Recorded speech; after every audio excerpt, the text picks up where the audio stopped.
Hey everyone, welcome back. You know we all want it, right? A little more happiness in our lives. Mhm. Well, today we're diving deep into that very thing. It's a big one. It really is. Yeah. You guys sent in some fascinating research on happiness and positive psychology, and let me tell you, it's got my mind buzzing. Oh, yeah. It's a topic that's captivated thinkers for centuries. I'm really excited to break it all down with you. That too. And that's what's so cool about these deep dives. We're not just scratching the surface, we're going all in. Right. Really uncovering those golden nuggets of insight. Exactly, like those aha moments where you see happiness in a totally new light. You might be surprised, how our understanding of happiness has evolved, even looking way back, like to ancient civilizations and stuff. Oh, absolutely.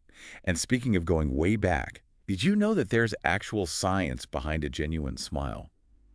Back in 1862, this French anatomist, Duchenne de Boulogne, he figured out that real joy, like true happiness, it actually uses specific facial muscles, like It's involuntarily. incredible, right? It is. We're talking about those muscles that, they pull your mouth into a smile, but they also make your eyes crinkle at the corners. Yeah. It's like your whole face lights up. Exactly. So it's not just a smile in your mouth, it's in your eyes too. You Yeah. ever notice how you can just tell when someone's smile is like totally genuine? All the time. Well, there's a reason for that. It's science. It's true. And it just shows that there's this physiological basis to happiness, right? Something that goes beyond culture or personality. And this whole pursuit of happiness, it's something humans have always been drawn to. Throughout history, ancient cultures, they all grappled with what it really means to be happy. That's so true. And speaking of different cultures, one thing that really blew my mind in this research was how differently cultures actually define happiness.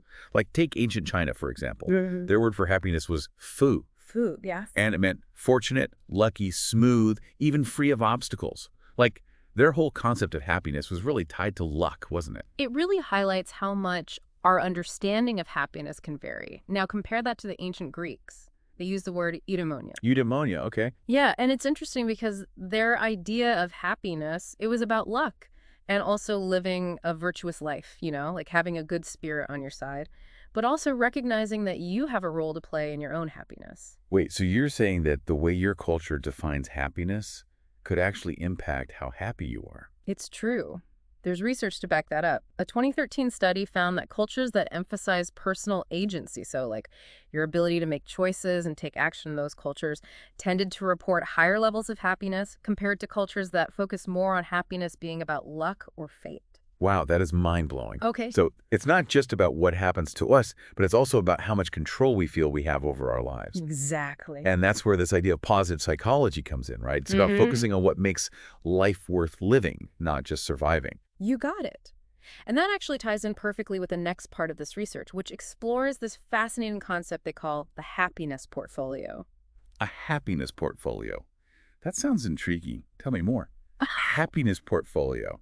It's like instead of stocks and bonds, we're talking about like faith and relationships. Exactly. It's about building a strong foundation for a fulfilling life, creating that solid base. Okay, I'm into it.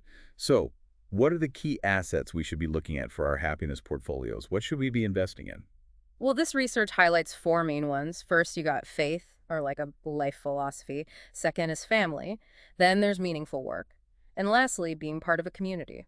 Okay, those all make sense, but let's unpack them a bit. So, first up, faith or a life philosophy. Mm-hmm. I'm thinking this is all about feeling like your life has a purpose, right? Like something bigger than just yourself. You got it. It's about having that framework, a way to understand your place in the world, something that gives you direction and meaning, especially when things get tough. Yeah, for sure. Makes total sense.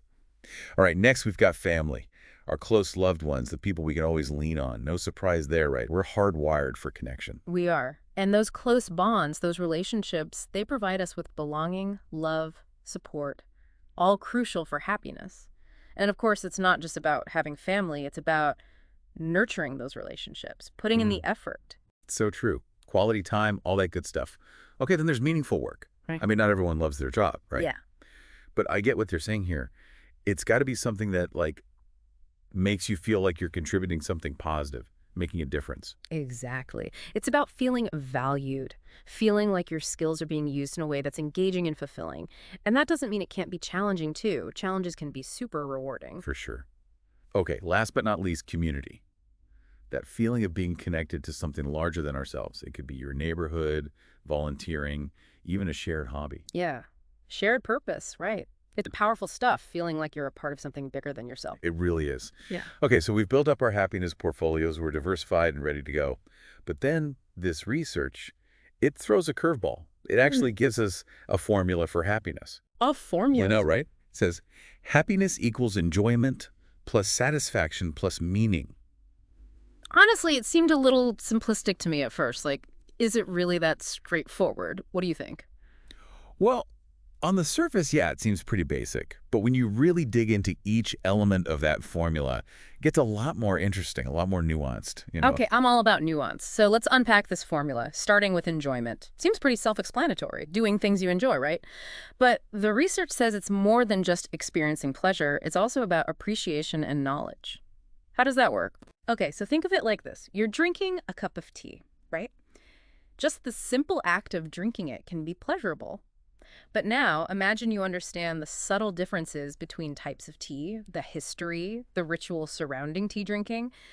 That knowledge can make the experience of enjoying that tea even richer, you know? Like being present, mindful, even a little geeky about the things you enjoy. Exactly. I can get behind that. Yeah. Okay, what about satisfaction? I probably would have thought satisfaction was just about like getting what you want. But the research, it frames it as more about the balance between what you have and what you want. Right. It's about managing your desires and expectations. You could have a ton of possessions, but if you constantly want more, you'll never feel truly satisfied.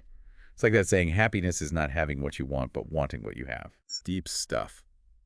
All right, last piece of the puzzle, meaning. This one feels a little harder to pin down. It's definitely more complex. The research ties meaning to facing challenges, maybe even experiencing suffering. Like, what's that about? Well, it's about finding purpose in overcoming obstacles, even or maybe especially during those difficult times. The research even quotes Viktor Frankl, who said, Oh. "What man actually needs is the striving and struggling for a worthwhile goal, a worthwhile purpose." So it's not about avoiding challenges. It's about finding the growth and meaning within those challenges. Exactly. Wow. And you know what's interesting? The research then connects this whole idea to the philosophy of the Stoics. Oh, interesting. How so? Well, they talk about Epictetus, who believed that true happiness, it wasn't about seeking pleasure, but about fulfilling your duty, no matter how hard it might be. Which, of course, contrasts with another philosopher, Epicurus, who thought pleasure and avoiding pain were the keys to happiness. Right. It's like these ancient philosophical debates are still playing out today. So it's not about picking one or the other, right? Pleasure or meaning. It's about finding that sweet spot, that balance between the two. And that balance is probably different for everyone. You nailed it. And that's where things get even more interesting because now this research dives into the science of happiness, like how our brains are actually wired for it. They even talk about this tool called the PANAS scale. Have you ever heard of that? The PANA scale. I think so, but remind me, it's like a mood tracker, right? Yeah, but more in depth than just happy or sad. It looks at a whole range of positive and negative emotions. You're essentially taking your emotional temperature. Okay, that makes sense. It gives you a much clearer picture of your overall well-being. And speaking of emotions, for centuries, we thought emotions came from the heart. Oh, yeah, I remember learning that. Even Aristotle believed it. Oh, Our chest gets tight when we're stressed, heart races when we're excited. Makes sense, right? But of course, now we know that it's our brains that are calling the shots when it comes to feelings. absolutely. Our understanding of the brain's role in all of this has evolved dramatically over time. And speaking of evolving, the research touches on some of the figures who helped us, make that connection between our brains and our emotions. They even mentioned Leonardo da Vinci. Like, I know he was a painter and inventor, but he was into anatomy too. Da Vinci was the ultimate Renaissance man. And yeah, he was fascinated by the human body, made some really important observations about the link between our physical selves and our emotional lives, actually. That's incredible. And we can't forget about the limbic system, the emotional roller coaster conductor of the brain, basically. Oh, absolutely. It's central to how we process and experience all our emotions. Right. And then there's all this groundbreaking research on a specific region in the brain called the dorsal raphe nucleus.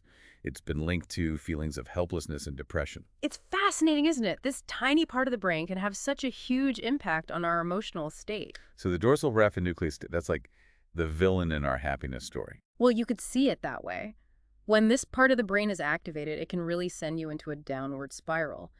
But, and this is the empowering part, things like hope and mastery, that feeling of being in control, can actually help quiet that negativity. Wait, so you're telling me we can actually rewire our brains for greater happiness? We're not just stuck with whatever brain chemistry we're born with. You got it. And one of the most powerful ways to do that, gratitude. Gratitude. Yeah. It's everywhere you look these days, right? Yeah. But this research really dives into the why, like the actual science behind it. And it's really remarkable when you look at the research, all the evidence. Gratitude is linked to better mental health, physical health, stronger relationships, even greater resilience when you're going through tough stuff. You hear it all the time, right? Gratitude turns what we have into enough. But this research goes even further. It suggests making gratitude a routine, like no matter what you're feeling. It's huge because it's not about waiting till things are good, It's about actively looking for things to be grateful for, even when you're struggling. Just shifting your perspective, Yeah. intentionally focusing on what's good. It can be so small, too. Training your brain to look for the positive, like rewiring it. This reminds me of all that work by Martin Seligman and Mayate Csikszentmihalyi, those positive psychology pioneers. Oh, absolutely. They were onto something, weren't they? Big time. And gratitude was a big part of that. Appreciating what you have, savoring the good, it makes a difference. But how do you actually make it a practice? Yeah. Besides, just trying to be more grateful. Well, there's this exercise. It's mentioned in the research, the day reconstruction activity. Have you heard of it? I think so. But refresh my memory, it's like a happiness journal. Kind of, yeah. Yeah. But it's a way to map out your happiness over the course of a day. It's simple, but it's powerful. Basically, at the end of each hour, you jot down what you were doing and then rate how happy it made you feel on a scale 1 to 7. So you're doing a happiness audit of your whole day. Exactly. You start seeing patterns like which activities light you up, which ones drain your energy. Wow. This deep dive has been incredible. We learned about how different cultures view happiness, the latest research on positive psychology. We even got some hands-on tips for bringing more joy into our lives. It's amazing, isn't it? Happiness, it's genes, it's how we were raised, choices we make, even how our brains are wired. But the good news, it's a skill. We can build it. It's not about waiting around for it, but actively creating it. And that is a really empowering thought. So as you go about your day-to-day, think about what happiness means to you, what brings you joy, what gives your life meaning. How can you bring more of that into your everyday life? Love it. Such good questions for all of us to consider. This deep dive has given us a lot to think about and even more to do. But remember, it's a journey, and we're all in this together. Thanks for joining us on this deep dive, and we'll catch you next time.